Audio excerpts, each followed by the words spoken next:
In this episode of Talking About Orcs, we're going to be going over the state of orcs at the end of 8th edition. As 8th edition draws to a close, so does Volume 3 of Talking About Orcs. Started back in August of 2009 with the original Talking About Orcs, this 5th series has covered the 8th edition codex and all its ups and downs. The state of the orc army at the end of 8th is the same place it's been for most of the decade of Talking About Orcs. Fun, popular, but not top-tier competitive. Except for a brief period in the sun during the reign of 4th edition Knob Bikers, there has been too many orc armies winning top tournaments.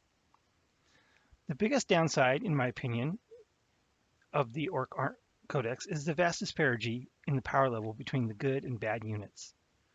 This leads to playing the same things over and over, and not much variety despite all the great number of really cool models and popular units among the orc players. The Dreadnots are my go-to unit example for this, being a great model and can even be fielded effectively, but still not seen too much competitively.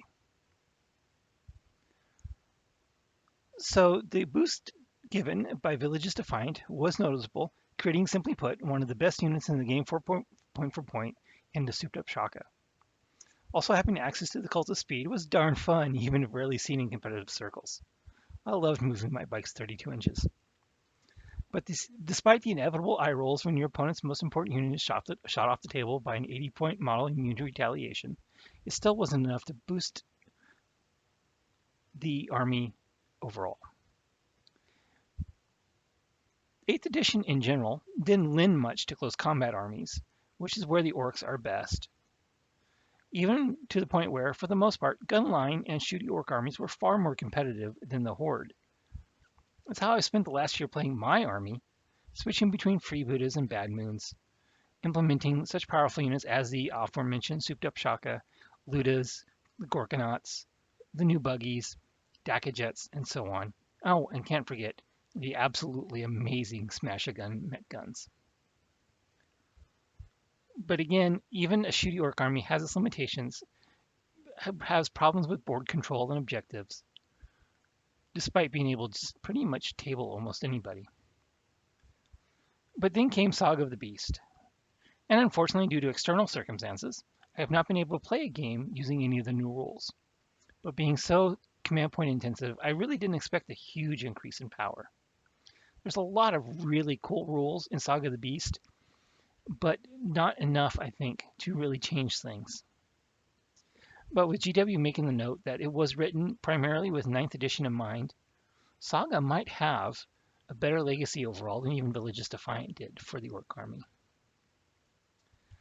So, overall comments is that I've had a lot of fun playing the orcs in the 8th edition. 8th edition is a great edition of the game because I started pretty much in 3rd and played everything since then.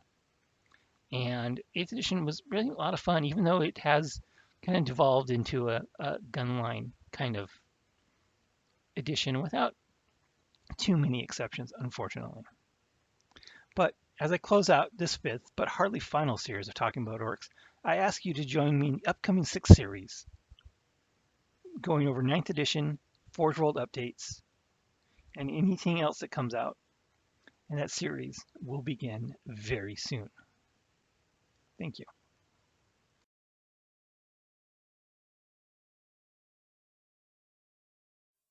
Thank you for watching this episode of Talking About Orcs. Please subscribe and hit the bell button for notifications for new Talking About Orcs videos every Wednesday, new battle reports every Friday, and hobby videos whenever I can.